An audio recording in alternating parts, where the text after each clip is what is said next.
Assalamualaikum warahmatullahi wabarakatuh dan selamat sejahtera bersama semula dengan Cikgu Waridah di dalam perniagaan tingkatan 4. Masih lagi bab 1, tujuan perniagaan dan pemilikan perniagaan. Hari ini Cikgu akan cover 1.4 sehingga 1.7. Baiklah, bersedia semua? 1.4 Klasifikasi perniagaan.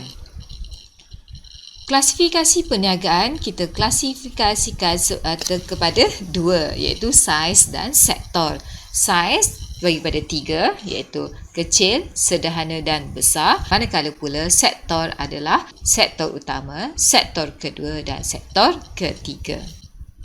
Klasifikasi perniagaan merupakan penyusunan perniagaan dalam sesuatu kelompok tertentu mengikut kriteria yang telah ditetapkan. Kita lihat saiz, faktor penentuan saiz perniagaan. Pertama, melalui jumlah jualan tahunan dan kedua, bilangan pekerja tetap. Ianya akan menentukan sama ada saiz kecil, sederhana ataupun besar. Klasifikasi perniagaan berdasarkan saiz, murid-murid boleh rujuk buku teks halaman 39. Cikgu ambil jadual daripada buku teks iaitu jadual 1.11 klasifikasi perniagaan berdasarkan saiz. Ya, tadi kita telah nyatakan bahawa saiz ini ditentukan melalui jumlah jualan tahunan dan juga bilangan pekerja tetap. Baiklah, kita lihat kepada penghilangan dan perkhidmatan. Bagi penghilangan, yang dikatakan kecil jika jumlah jualan tahunan adalah RM300,000 hingga kurang daripada RM15 juta, manakala bilangan pekerja tetap untuk saiz kecil adalah 5 orang hingga kurang daripada 75 orang. Bagi saiz sederhana penghilangan, jumlah jualan tahunan adalah RM15 juta hingga kurang daripada RM50 juta. Itu saiz sederhana. Manakala bilangan pekerja tetap untuk saiz sederhana adalah 75 orang hingga kurang daripada 200 orang. Saiz besar untuk penghilangan, jumlah jualan tahunan adalah RM50 juta dan ke atas. Manakala bilangan pekerja tetap adalah 200 orang dan ke atas. Baiklah, kita lihat pula perkhidmatan yang dikatakan saiz kecil jika jumlah jualan tahunan RM300,000 hingga kurang daripada RM3 juta dan bilangan pekerja tetap bagi saiz kecil untuk perkhidmatan adalah 5 hingga kurang daripada 30 orang. Saiz sederhana bagi perkhidmatan, jumlah jualan tahunan adalah RM3 juta hingga kurang daripada RM20 juta dan bilangan pekerja tetap adalah 30 hingga kurang daripada 75 orang. Manakala saiz besar untuk perkhidmatan, jumlah jualan tahunan mestilah 20 juta dan ke atas. Manakala bilangan pekerja tetap untuk saiz besar perkhidmatan adalah 75 orang dan ke atas. Okey, boleh dapat tu ya. Baiklah, kita lihat saiz klasifikasi perniagaan ini dari segi dimensi, kelebihan, kekurangan dan cabaran. Okey, kelebihan bagi saiz kecil adalah kos overhead yang lebih rendah sebab dia kecil sahaja, jadi tak mahal mana ya untuk ditanggung. Cepat menyelesaikan masalah dan rungutan pelanggan, sebabnya pengurus dan juga pelanggan boleh berhubung secara langsung. Dan ianya adalah fleksibel serta kos upah yang rendah. Itu adalah kelebihan saiz kecil. Bagi saiz sederhana, kelebihannya mudah ditubuhkan. Kedua, juga fleksibel. Ketiga, semangat berpasukan yang tinggi. Serta pelaporan kewangan syarikat dirahsiakan. Itu kelebihan untuk saiz sederhana. Manakala saiz besar, kelebihannya adalah menikmati ekonomi bidangan, dapat menguasai pasaran sebab dia besar, jadi orang lebih mengenalinya. Wujud pengkhususan. Baiklah, bagi kekurangan pula, saiz kecil, kos pengeluaran tinggi terpaksa ditanggung. Kurang berdaya saing, sukar mendapat pekerja mahir dan berpengalaman, serta kekurangan sumber kewangan. Bagi saiz sederhana, kekurangannya adalah sukar menyediakan latihan, sukar untuk memajukan kerjaya, wujud jurang hubungan. Kekurangan saiz besar pula adalah komunikasi kurang berkesan, risiko kerugian lebih besar sebab syarikat dia saiz dia lebih besar, jadi apa-apa yang berlaku kerugian adalah lebih besar, dan banyaknya birokrasi. Cabarannya pula adalah saiz kecil, masalah aliran tunai. Kedua, bebanan kerja kerana semua kerja perlu dilakukan oleh orang yang sama sebab dia tak ramai pekerja. Mengekalkan pelanggan lama dan mendapatkan pelanggan baru adalah juga cabaran. Serta untuk memotivasikan pekerja. Dan kos overhead yang tinggi.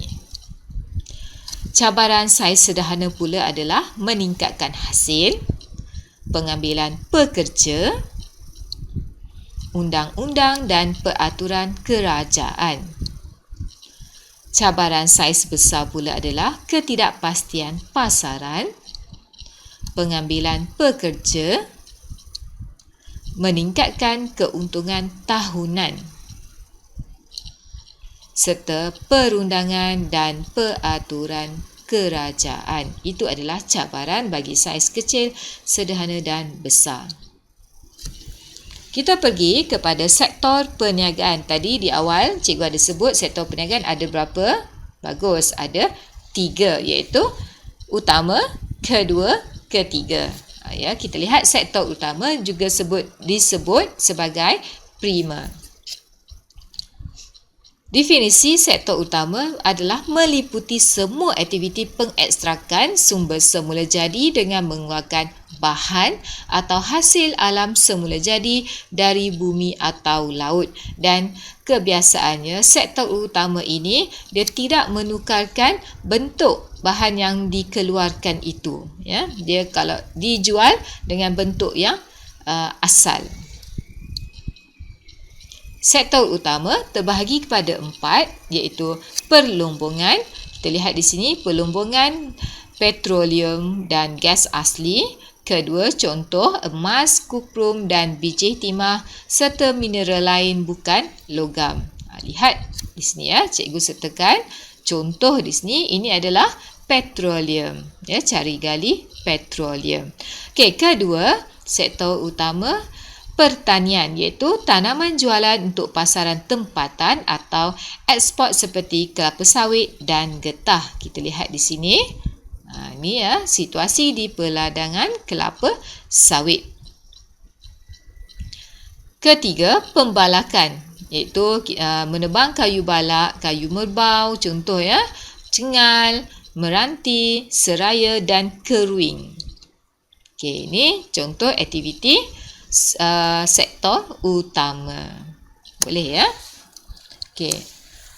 Seterusnya adalah perikanan, iaitu perikanan laut dalam, pinggir pantai, air tawar, aquaculture dan ikan hiasan. Okey, ini contoh perikanan yang berlaku. Ya, nelayan dia menangkap ikan dan ikan inilah yang akan dijual. Kita lihat pula sektor kedua ataupun kita sebut sektor sekunder.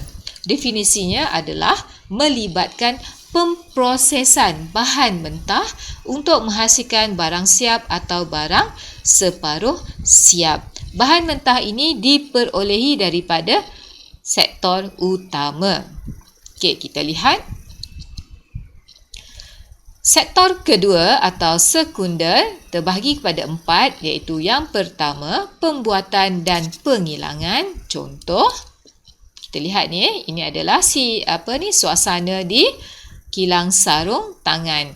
Ya, mengambil bahan mentah iaitu getah daripada sektor utama dan diproses menghasilkan sarung tangan. Okey. Seterusnya kita lihat kejuruteraan. Kita lihat di sini. Okay, suasana di kilang berkaitan dengan kejuruteraan robotik. Ketiga, pembekalan tenaga. Ini contoh tenaga elektrik yang dikeluarkan oleh TNB kalau di Malaysia. Sektor kedua di bawahnya adalah pembinaan. Okay, kita lihat situasi pembinaan iaitu membina bangunan dan sebagainya. Sektor ketiga atau kita sebut tertier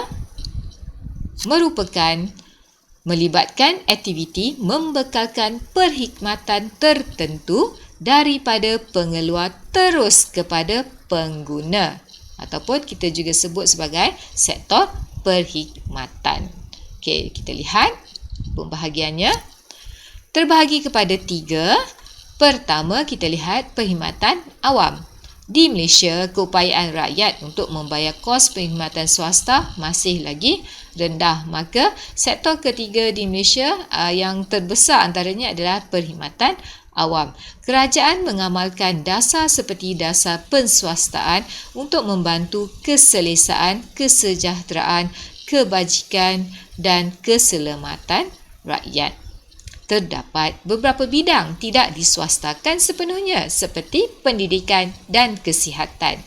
Okay, sektor ketiga yang seterusnya kita lihat pembahagiannya yang kedua, perkhidmatan swasta.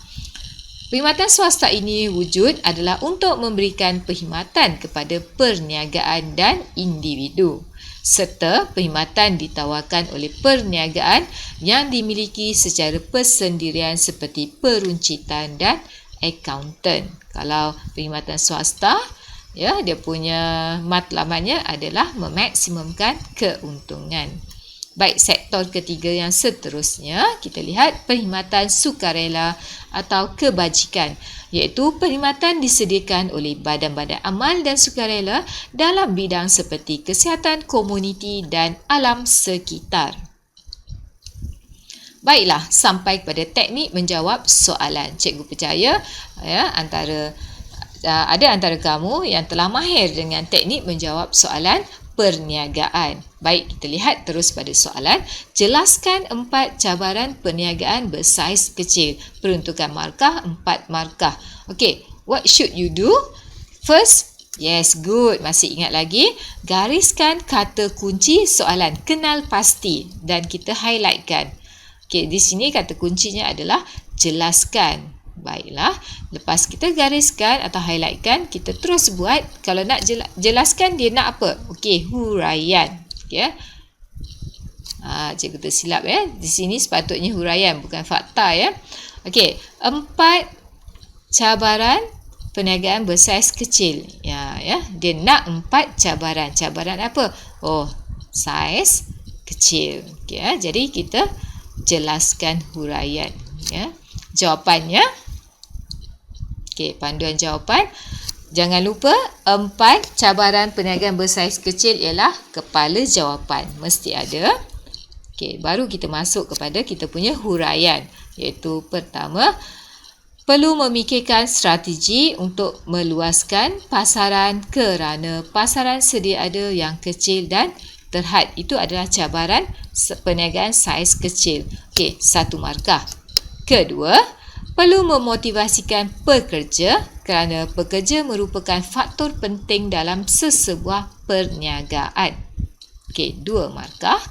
Markah ketiga, menghadapi masalah aliran tunai yang kurang cekap apabila pelanggan lambat menjelaskan hutang.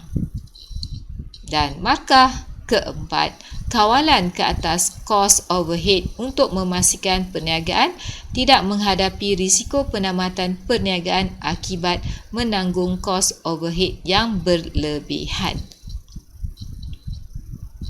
Sekian, terima kasih. Jumpa lagi.